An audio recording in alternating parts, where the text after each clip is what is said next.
Hi ಎಲ್ರಿಗೂ ನಮಸ್ಕಾರ. ಇವತ್ತು ನಾನು ಒಂದು ಹೆಲ್ದಿ ಆದಂಥ ಕೇಕ್ ರೆಸಿಪಿ ತೋರಿಸ್ತಾ ಇದ್ದೀನಿ. ಈ ಕೇಕ್ ಮಾಡೋದಕ್ಕೆ ಅಂತೂ ನಾನು ಮೊಟ್ಟೆ ಮತ್ತು ಮೈದಾ ಹಿಟ್ಟು, ಸಕ್ಕರೆ, ಬೆಲ್ಲ ಯಾವುದನ್ನು ಬಳಸಿಲ್ಲ.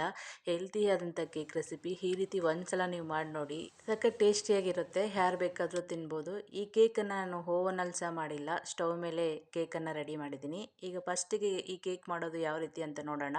ನೋಡಿ, 20ರಿಂದ 25 ಆಗಷ್ಟು ಖರ್ಜೂರನ್ನು ಬೀಜ ತೆಗೆದುಬಿಟ್ಟು ಈ ರೀತಿ ಒಂದು ಬೌಲ್ಗೆ ಸೇರಿಸ್ಕೊತಾ ಇದ್ದೀನಿ. ಅಂದರೆ ಕಪ್ ವೈಸ್ ಬಂದು 1 ಕಪ್ ಆಗಷ್ಟು ಖರ್ಜೂರನ್ನು ಸೇರಿಸ್ಕೊಂಡಿದ್ದೀನಿ. ಈಗ ಇದಕ್ಕೆ ಕಾಯಿಸಿ ಉಗುರು ಬೆಚ್ಚಗಿರುವ ಹಾಲನ್ನು 1.5 ಕಪ್ ಆಗಷ್ಟು ಸೇರಿಸ್ಕೊಂಡು ಇದನ್ನು ಒಂದ್ಸಲ ಚೆನ್ನಾಗಿ ಮಿಕ್ಸ್ ಮಾಡಿಕೊಂಡು 1.5 ಗಂಟೆ ಕಾಲ ಇದನ್ನು ನೆನೆಸಿಟ್ಕೋಬೇಕು. ಖರ್ಜೂರ ಚೆನ್ನಾಗಿ ನೆನಿಬೇಕು, ಅದುವರೆಗೂ ಇದನ್ನು 1.5 ಗಂಟೆ ಕಾಲ ನೆನೆಸಿಟ್ಕೊಳ್ಳಿ.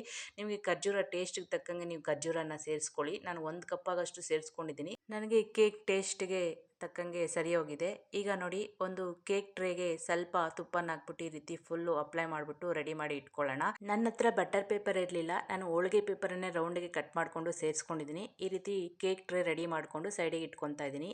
ಒಂದು ಬೌಲ್ ಇಟ್ಕೊಂಡು ಅದಕ್ಕೆ ಒಂದು ಜಾಲ್ರ ಇಟ್ಕೊಂಡಿದ್ದೀನಿ. ಅದಕ್ಕೆ 1 ಕಪ್ ಆಗಷ್ಟು ಗೋಧಿ ಹಿಟ್ಟನ್ನು ಸೇರಿಸ್ಕೊತಾ ಇದ್ದೀನಿ. ಹಾಗೆ 1 ಸ್ಪೂನ್ ಆಗಷ್ಟು ಬೇಕಿಂಗ್ ಪೌಡರು, ಅರ್ಧ ಸ್ಪೂನ್ ಆಗಷ್ಟು ಅಡುಗೆ ಸೋಡಾನ ಸೇರಿಸ್ಕೊಂಡು, 1 ಚಿಟಿಕೆ ಆಗಷ್ಟು ಉಪ್ಪನ್ನು ಸಹ ಸೇರಿಸ್ಕೊಂಡು ನೀಟಾಗಿ ಇದನ್ನು ಜರಡೆ ಇಟ್ಕೊತಾ ಇದ್ದೀನಿ. ಈ ರೀತಿ ಜರಡೆ ಇಟ್ಕೊಳ್ಳೋದ್ರಿಂದ ಸ್ವಲ್ಪನೂ ಉಂಡೆ ಕಟ್ಟಲ್ಲ, ಅದರಿಂದ ಈ ರೀತಿ ನೀಟಾಗಿ ಜರಡೆ ಇಟ್ಕೊಳ್ಳಿ. ಈಗ ಇದನ್ನು ಒಂದ್ಸಲ ಚೆನ್ನಾಗಿ ಮಿಕ್ಸ್ ಮಾಡಿಬಿಟ್ಟು ಸೈಡಿಗೆ ಇಟ್ಕೊತಾ ಇದ್ದೀನಿ. ನಾವು ಖರ್ಜೂರನ ನೆನೆಯಕ್ಕೆ ಇಟ್ಕೊಂಡಿದ್ವಲ್ಲ, ನೋಡಿ 1.5 ಗಂಟೆ ಆದಮೇಲೆ ಖರ್ಜೂರ ಚೆನ್ನಾಗಿ ನೆಂದಿದೆ. ನೆಂದಿರುವ ಖರ್ಜೂರನ ಹಾಲಿನ ಸಮೇತ ಒಂದು ಮಿಕ್ಸಿ ಜಾರ್ಗೆ ಸೇರಿಸ್ಕೊಂಡು ಇದನ್ನು ನುಣ್ಣಗೆ ರುಬ್ಕೋಬೇಕು. ಅಂದರೆ ಸ್ವಲ್ಪನೂ ಖರ್ಜೂರ ಇರಬೇಕು, ಆ ರೀತಿ ನುಣ್ಣಗೆ ಪೇಸ್ಟ್ ಮಾಡಿಕೊಂಡು ತಗೊಳ್ಳೋಣ. ನೋಡಿ, ಈ ರೀತಿ ನುಣ್ಣಗೆ ರುಬ್ಕೊಂಡಾದ್ಮೇಲೆ ಇದಕ್ಕೆ ಒಂದು ಅರ್ಧ ಕಪ್ ಆಗಷ್ಟು ನಾನು ಎಣ್ಣೆನ ಸೇರಿಸ್ಕೊತಾ ಇದ್ದೀನಿ. ಅಂದರೆ ಸ್ವಲ್ಪನೂ ಫ್ರೇಗ್ರೆನ್ಸ್ ಇರಬಾರ್ದು, ಆ ಎಣ್ಣೆನ ಸೇರಿಸ್ಕೋಬೇಕು.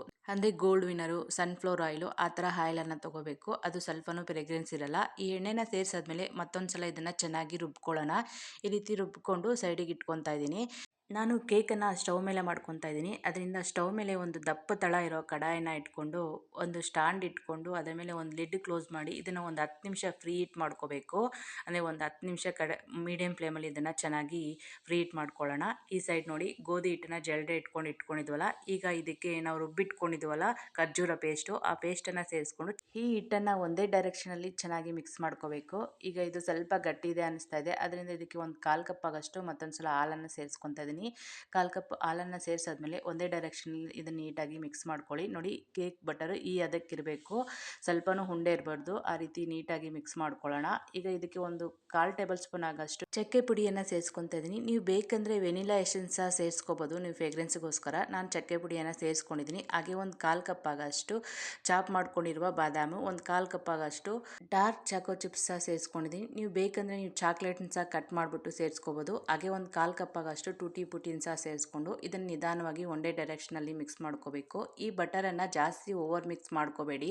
ಕೇಕ್ ಬಟರ್ ರೆಡಿಯಾಗಿದೆ. ನಾವು ಕೇಕ್ ಟ್ರೇನ ರೆಡಿ ಮಾಡಿ ಇಟ್ಕೊಂಡಿದ್ವಲ್ಲ, ಆ ಟ್ರೇಗೆ ನಾವು ಬಟರನ್ನು ಹಾಕ್ಕೊಳ್ಳೋಣ. ಈ ರೀತಿ ಬಟರನ್ನು ಸೇರಿಸಾದ್ಮೇಲೆ ಒಂದ್ಸಲ ನೀಟಾಗಿ ಡ್ಯಾಪ್ ಮಾಡಬೇಕು.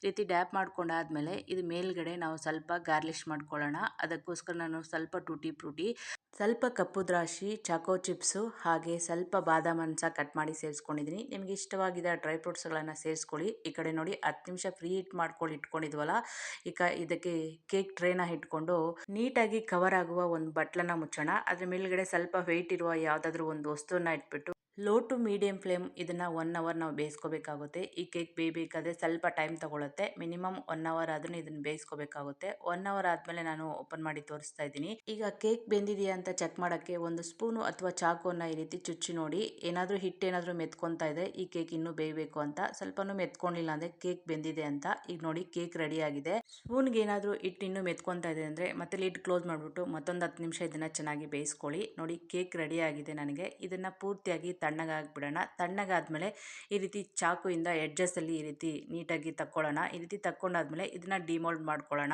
ನೋಡಿ, ಎಷ್ಟು ಸಖತ್ತಾಗಿದೆ ಅಂತ ಕೇಕು. ಮೈದಾ ಹಿಟ್ಟು, ಸಕ್ಕರೆ, ಬೆಲ್ಲ ಏನನ್ನು ಬಳಸದೆ ಸಖತ್ ಟೇಸ್ಟಿಯಾದಂಥ ಗೋಧಿ ಹಿಟ್ಟಿಂದ ಹಾಗೂ ಖರ್ಜೂರದಿಂದ ಮಾಡಿದಂಥ ಹೆಲ್ದಿಯಾದಂಥ ಕೇಕ್ ರೆಸಿಪಿ. ಈ ರೆಸಿಪಿನ ಒಂದ್ಸಲ ನೀವು ಟ್ರೈ ಮಾಡಿ ನೋಡಿ. ಮನೆಯಲ್ಲಿ ಎಲ್ಲರೂ ಇಷ್ಟಪಟ್ಟು ತಿಂತಾರೆ, ಮಕ್ಕಳಿಂದ ಹಿಡಿದು ದೊಡ್ಡವರವರೆಗೂ ಇಷ್ಟಪಟ್ಟು ತಿಂತಾರೆ. ಈ ರೆಸಿಪಿ ನಿಮಗೆ ಇಷ್ಟ ಆಗಿದೆ ಅನ್ಕೊತೀನಿ. ಇಷ್ಟ ಆಗಿದೆ ಪ್ಲೀಸ್ ಒಂದು ಲೈಕ್ ಮಾಡಿ, ಹಾಗೆ ಶೇರ್ ಮಾಡಿ. ಈ ರೆಸಿಪಿನ ನೀವು ಟ್ರೈ ಮಾಡಾದ್ಮೇಲೆ ನನಗೆ ಕಮೆಂಟ್ ಮೂಲಕ ತಿಳಿಸಿ ಹೇಗಿತ್ತು ಅಂತ.